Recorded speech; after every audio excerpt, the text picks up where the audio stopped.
प्रिय छात्रों, मिथिलेश ज्ञान अकेडमी में आपका हार्दिक स्वागत है। आज हम लोग पढ़ेंगे प्रश्नावली 8.2 का प्रश्न क्रमांक 4, जो कि आखिरी प्रश्न है।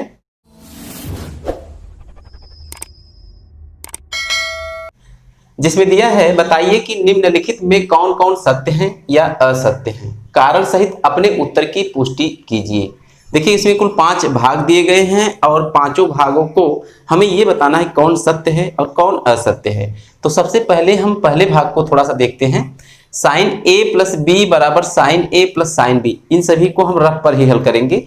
फेयर पे इनका हम केवल सही और गलत बताएंगे। तो कहने का मतलब साइन a प्लस बी बराबर sine a plus sine b, ये सही है कि गलत है, हम थोड़ा सा यहाँ देख लेते हैं। ये मान लेते हैं रफ है। तो साइन a प्लस बी बराबर sine a plus sine b, तो इस बात को हमें पुष्टि करना है कि सही है कि गलत। देखिए, चूंकि हम जानते हैं sine theta is not equal to होता है साइन गुणे थीटा, इस बात को आप भी जानते होंगे।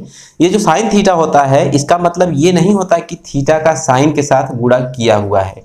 ये थीटा और साइन दोनों मिलकर एक फलन बनाते हैं। तो यहाँ पर जो a प्लस बी है, ये पूरा का पूरा थीटा का काम कर रहा है। तो इसका मतलब ये नहीं है कि साइन इसके साथ गुणा किया हुआ है। यदि गुणा किया हुआ होता तो साइन a और साइन b दोनों में गुणा करके ऐसा बनाता, लेकिन ऐसी कोई बात होती नहीं है। यहाँ पर a प्लस बी एक कोण का काम कर रहा है, अर्थात थीटा का काम कर रहा है। तो ये कथन गलत है, अर्थात ये पहला वाला भाग बिल्कुल गलत है। तो इसको हम गलत कर देंगे। जस्ट इसी प्रकार से दूसरा है, थीटा में वृद्धि होने के साथ साइन थीटा के मान में वृद्धि होती है। तो आप टेबल को ध्यान से देखिए, जो कि हमने पढ़ा दिया है। यदि आपने नहीं पढ़ा है तो मेरे आई बटन पर क्लिक करके आप उसे देख सकते हैं, बहुत अच्छे तरीके से आपको आ जाएगा। तो कहने का मतलब थीटा में वृद्धि होने के साथ का मतलब क्या होता है, उस टेबल को आप ध्यान से देखते रहिए।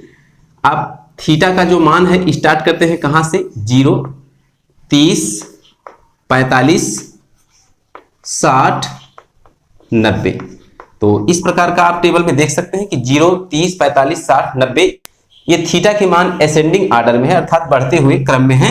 तो कह रहा है कि थीटा में वृद्धि होने के साथ, तो वृद्धि हो रही है, देखिए 0, फिर 30 हुआ, फिर 45, फिर 60, फिर 90।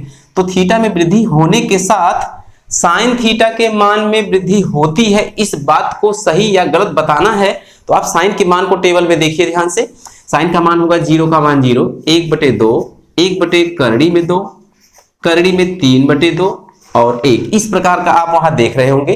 तो 0 सबसे छोटा, 1/2 उससे बड़ा, 1 करड़ी में 2 उससे बड़ा और करड़ी में 3/2 उससे बड़ा, 1 सबसे बड़ा। तो इसका मतलब क्या हुआ कि थीटा में वृद्धि होने के साथ साइन थीटा के मान में वृद्धि होती रहती है। तो इसका मतलब ये जो दूसरा कथन है बिल्कुल सही है। तो यहां पर हम चलते हैं तीसरे भाग की तरफ। थीटा में वृद्धि होने के साथ कॉस थीटा के मान में वृद्धि होती है। जस्ट उसी टेबल में आप दूसरी लाइन में देखिए कॉस थीटा के सभी मानों को। तो थीटा में वृद्धि होने के साथ, तो इसी क्रम को हम उलट देते हैं। 1 करड़ी में 3/2 और 1 करड़ी में 2, फिर 1/2, 0। तो कहने का मतलब ये घटते हुए क्रम में अगर कहा होता हमसे कि थीटा में वृद्धि होने के साथ कास थीटा के मान में कमी होती है, ऐसा प्रश्न कहा होता तो ये सही होता। लेकिन ये कह रहा है कि थीटा में वृद्धि के साथ कास थीटा का मान बढ़ता जाता है, तो ये गलत है, यह कथन बिल्कुल गलत है। तो यहां पर हम कहेंगे गलत। तो इसी प्रकार चौथा देख लेते हैं। थीटा के सभी मानों पर साइन थीटा बराबर कॉस थीटा। तो अब टेबल को ध्यान से देखिए कि थीटा के सभी मानों पर साइन थीटा कास थीटा का मान बराबर है, अर्थात कहने का मतलब कि थीटा के ये सभी मान हैं और साइन और कास की ये दोनों मान हैं। ये ऊपर वाली लाइन साइन के और नीचे वाली कास के। तो यहाँ पर क्या ए इसके बराबर है, ये वाला नहीं है, ये इसके बराबर है नहीं है। यहाँ पर यही केवल एक ऐसा है जो इसके बराबर है। अर्थात कहने का मतलब क्या हुआ कि थीटा बराबर 45 पर साइन थीटा बराबर कॉस थीटा होता है। थीटा बराबर 45 डिग्री पर साइन थीटा कॉस थीटा के बराबर होता है। तो अगर ऐसा क्वेश्चन कहा होता तो ये सही होता, तो ऐसा कुछ कहा नहीं है, इसलिए यह कथन बिल्कुल गलत है। तो यहाँ पर हम इसको गलत कर देंगे। और पांचवा है, a बराबर 0 अंश पर कॉट a परिभाषित नहीं है। परिभाषित नहीं है का मतलब क्या होता है, इन्फिनेटिव, अर्थात इसका जो मान होता है कॉट 0 अंश का मान वो इनफाइनाइट होता है, अर्थात परिभाषित नहीं है, आप टेबल में देख सकते हैं। काट 0 का मान परिभाषित नहीं है, तो इस पांचवें वाले भाग को हम लिख देंगे बिल्कुल सही है।